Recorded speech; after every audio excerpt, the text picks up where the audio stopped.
मित्रांनो, श्री स्वामी समर्थ. कसे आहात सगळे? छानच असाल अशी मी अपेक्षा करते. तुम्हाला व तुमच्या गोड परिवारास आजचा दिवस आनंदात जाऊ ही स्वामींच्या चरणी प्रार्थना करते. मित्रांनो, आजचा विषय खूप महत्त्वाचा आणि आपल्यासाठी खूप खास आहे.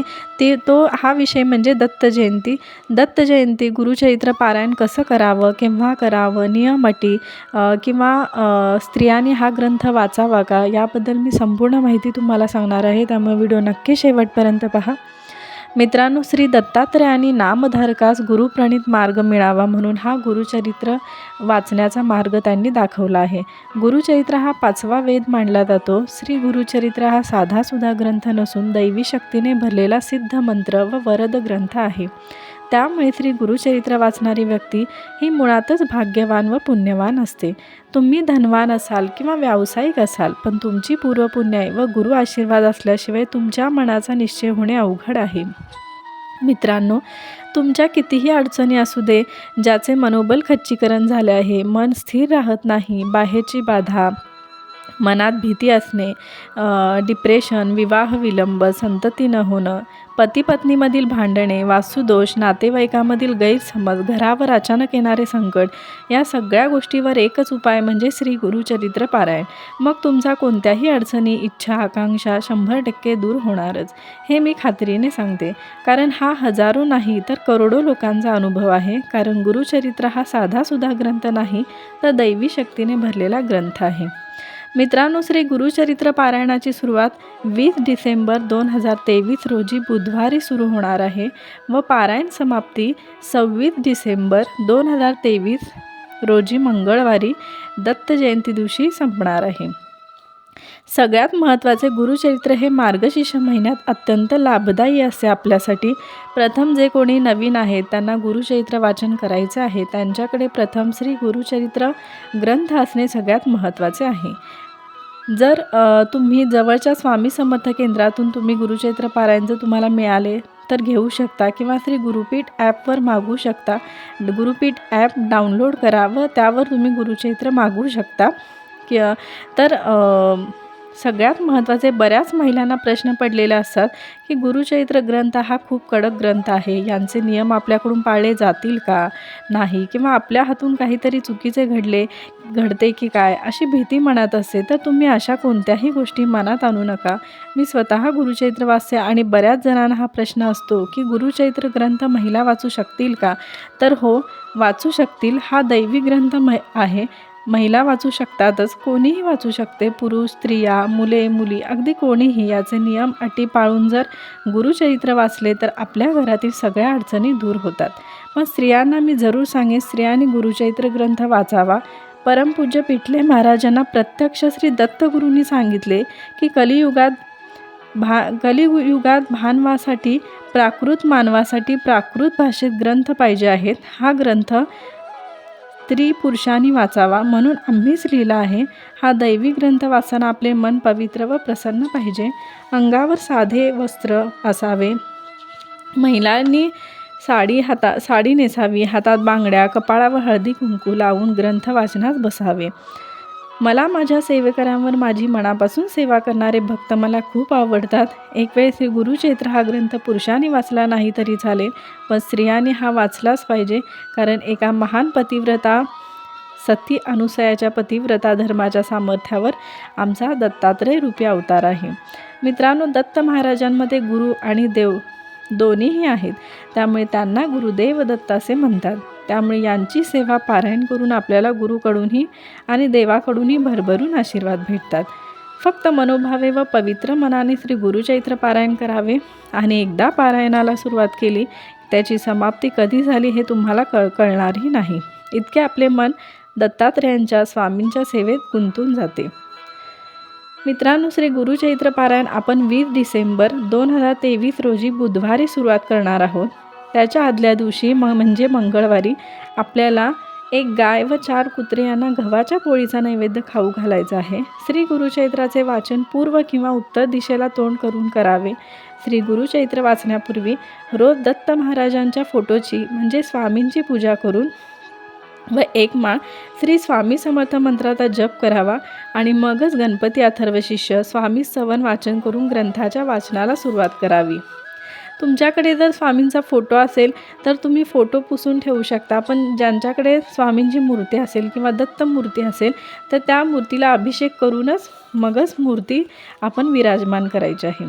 मित्रांनो, श्री गुरुचरित्राचे वाचन हे पहाटे ब्राह्म मुहूर्ताला करू शकता. पहाटे 3 वाजता उठून आंघोळ करून, घर स्वच्छ करून, शुभ्र वस्त्र परिधान करून, आपली देवपूजा करून, रोजची नित्यसेवा करून 4 वाजता गुरुचरित्राच्या वाचनाला सुरुवात करू शकता किंवा 5 वाजता केले तरी चालेल. ज्यांच्याकडे दत्तात्रयांची स्वामींची मूर्ती असेल तर अभिषेक जरूर घालावा किंवा संध्याकाळी 4 नंतर स्वामींची मूर्ती असेल तर अभिषेक जरूर घालावा किंवा संध्याकाळी 4 नंतर तुम्ही करू शकता. तुम्हाला जमेल तसे तुम्ही गुरुचरित्र, समजा ज्यांना सकाळी वाचन होत नसेल त्यांनी संध्याकाळी वाचन 4 नंतर केले तरी चालेल. 4 ते 6 या 2 तासात करू शकता किंवा 3 ते 6 वाचनाला सुरुवात करावी. वाचनाला बसल्यावर जेवढे अध्याय आहेत तेवढे पूर्ण करायचेच आहे.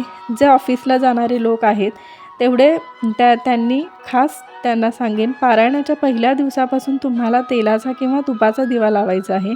ते पारायण समाप्तीपर्यंत तो दिवा विझू द्यायचा नाही. श्री गुरुचरित्र वाचण्यापूर्वी आई वडील, मोठी मंडळी, बंधू, सासू सासरे, पती त्यांच्या पाया पडून त्यांचे आशीर्वाद घेऊन आणि मग दत्तात्रयांना, स्वामींना नमस्कार करून वाचनाला सुरुवात करायची. मित्रांनो, सगळ्यात महत्त्वाचे आपल्या घरातील मंडळी प्रसन्न असणे गरजेचे आहेत, आनंदी असणे गरजेचे आहेत आणि त्यांना आनंदी ठेवण्याचे काम आपले आहे.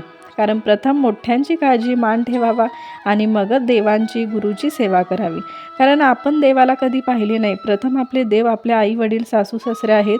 आपण आपले चांगले कर्म केले पाहिजेत आणि करतोच. बाकी देणारा तो परमात्मा असतो. चांगले कर्म केले पाहिजेत आणि करतोच, बाकी देणारा तो परमात्माच असतो. दत्त महाराज आहेत. गुरुचरित्र वाचन करताना हळूहळू वाचन करायचं आहे. भाषा सोपी आहे, प्राकृत भाषा आहे, मराठी भाषांतर आहे, कोणालाही वाचता येईल अशी भाषा आहे. फक्त 12 ते 12:30 या वेळेत ग्रंथ वाचायचा नाही. ही वेळ दत्त महाराजांच्या भिक्षेची आहे. मित्रांनो, श्री गुरुचरित्र वाचताना काही नियमवाटी पाळाव्या लागतात. त्या नियमवाटी मी तुम्हाला सांगते. ग्रंथाच्या वाचनाच्या कालावधीत 7 दिवस परान्न घेऊ नये. आपण फक्त आपल्या घरचेच खाऊ शकतो. आपली आई, पत्नी, बहीण, मुलगी यांच्या हातचे खाऊ शकतो. उपवास करू नये. दोन्ही वेळेस एक धान्य म्हणजे सकाळ संध्याकाळ फराळ करावा. एक धान्य म्हणजे पारायणाच्या पहिल्या दिवसापासून तुम्ही गव्हाची चपाती खात असाल तर पुढचे 7 दिवस तुम्हाला गव्हाचीच चपाती खावी लागेल. जर भाकरी खात असाल तर 7 दिवस भाकरीच खावी लागेल किंवा जर भात खात असाल तर 7 दिवस भातच खावा लागेल. हे एक धान्य. द्विबीज खाऊ नये म्हणजे शेंगदाणा, हरभरा, डाळी खाऊ नयेत. तुम्ही भेंडी, हिरव्या पालेभाज्या खाऊ शकता. दूध, दही खाऊ शकता. श्री गुरुचरित्र वाचनाच्या कालावधीत पुरुषांनी दाढी वाढवू नये, केस कापू नये, नखे कापू नये. तसेच या काळात चप्पल चामड्याऐवजी नायलॉन किंवा रबराचे वापरावे. चामड्याचे चप्पल वापरू नये. सगळ्यात महत्त्वाचे ब्रह्मचर्य पाळणे आवश्यक आहे. श्री गुरुचरित्र वाचनाच्या कालावधीत मृत शौच असणाऱ्यांच्या घरी किंवा अंत्यविधीत जाऊ नये. या काळात जर अचानक विटाळ, मासिक पाळी आली तर श्री गुरुचरित्र घरातील व्यक्तीकडून वाचून घ्यावे. अर्धवट सोडू नये. महिलांना मी खास करून सांगेन, या अशा गोष्टी आपल्या हातात नाहीत, पण या गोष्टीची खास करून काळजी घ्या. जर मासिक पाळी आलीच तर एका खोलीत जावा. घरात सतत गोमूत्र शिंपडणे, विटाळाची सावली पडू देऊ नका, शिवाशिव करू नका. या गोष्टीची खास करून काळजी घ्या. सप्ताहाच्या सुरुवातीपासून रोज सकाळी संध्याकाळ श्री गुरुचरित्राच्या पोथीस नैवेद्य दाखवावा, आरती करावी आणि तुम्ही जो सकाळ संध्याकाळ अगदी साधा नैवेद्यही चालेल, भाजी भाकरी असेल तरी चालेल, पण तो नैवेद्य तुम्हाला सकाळ संध्याकाळ दाखवायचा आहे. पण नैवेद्य तो उष्टा होण्याच्या आधी बाजूला काढून ठेवावा.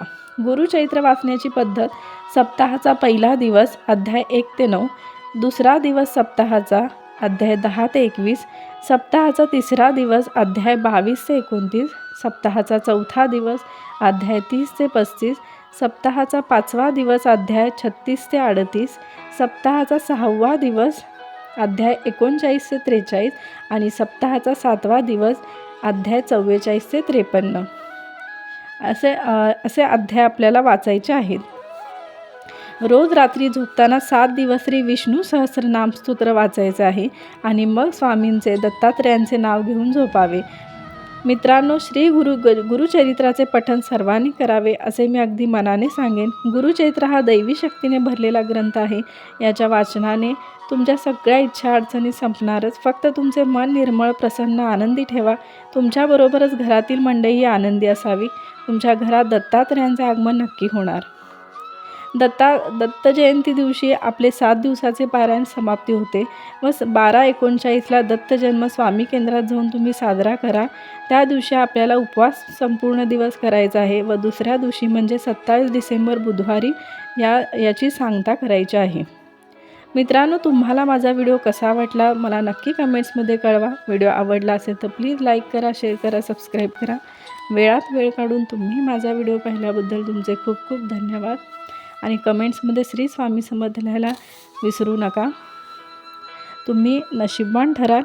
आणि एवढे बोलून मी माझा व्हिडिओ इथे संपवते. श्री स्वामी समर्थ.